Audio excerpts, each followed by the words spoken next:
From Copenhagen, joining us is Stella Tsai, who's General Manager at Yes Health Group. Stella, welcome to the program. Is vertical farming the way for the future? Are you in a vertical farm right now? Yeah, I'm in a farm right now in Copenhagen. And is this the future of farming? I would say this is just a part of whole agriculture.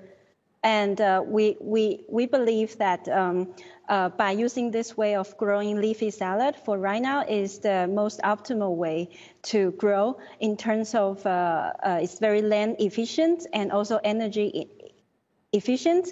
And we can have super high yield in a certain kind of land area. And I wouldn't say vertical farming will replace all farming in the future because just like you can see from all the news right now, a lot of vertical farms, we are only growing leafy greens and some soft fruits for now. And something like rice or wheat, now we still need to use the traditional farming way or organic farming ways to grow. So we are just solve a part of agriculture problem now. I think it's very encouraging that the vertical farm that we had just showed, the operators there say that their clients include restaurants, caterers, even supermarkets. But Denmark may be a particular country. I mean, Denmark sets the standard for the rest of the world in many different fields. Apparently, 95% of people in Denmark are prepared to change their eating habits to protect the environment. But that may not be true for much of the rest of the world. I would say that the trend is there. So more and more people, they believe that to eat less meat is either good for their health and also good for environment. So in Denmark here, that we have done a lot of market survey that people are more like first when they buy the produce in supermarket, first they will buy, for example, organic. But right now, we are introducing them a more higher quality or a different growing method of produce now.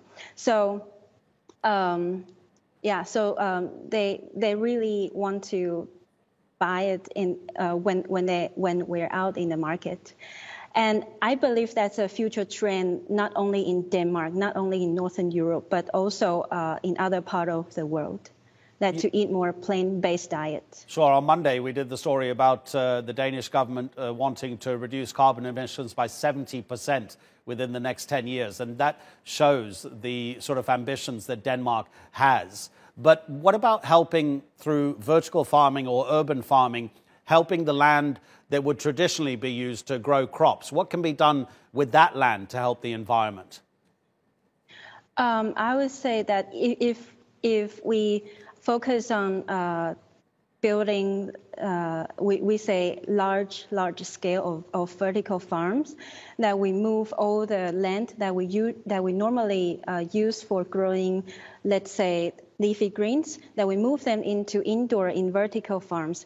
Then we can use those land to do the reforestation. You were talking about reforestation. Really, really interesting, of course, because you could do lots with that land that we're talking about that would not be used for traditional farming because of the success of vertical or urban farming.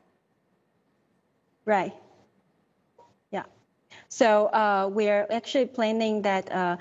So now we're building a larger scale farm in Copenhagen right now, and in the future that we will expand in Copenhagen and also expand to whole Northern Europe.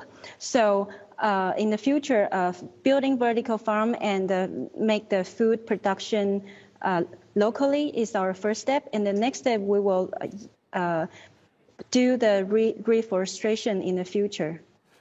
Do you think, Stella, that it's possible that Denmark is again peculiar in terms of making vertical farming profitable because of the amount of clean energy that Denmark has? Many countries don't have the same resources for wind energy, and with all the light bulbs and the electricity that vertical farming needs, that would make it very expensive just to grow a lettuce. You're right that in Denmark, they really have a good wind power supply. So, for example, the farm here that we are using 100% of wind power. So, in here, we're actually use kind of demand response. It's called demand response agreement. So during nighttime, the windmill is still working, so it generates a lot of electricity during nighttime. So in our farm, the electricity system can adjust. They should take more electricity during nighttime and supply all the LED lights and all the electricity we need in the system. Stella Tsai, thank you so much. Oh, sorry, excuse me, Stella. Do finish the thought, please. Okay, so the farm here that we expect it to be profitable in the third quarter of next year already. That's fantastic news. Stella Tsai from Yes Health Group in Copenhagen. Thank you so much, Stella.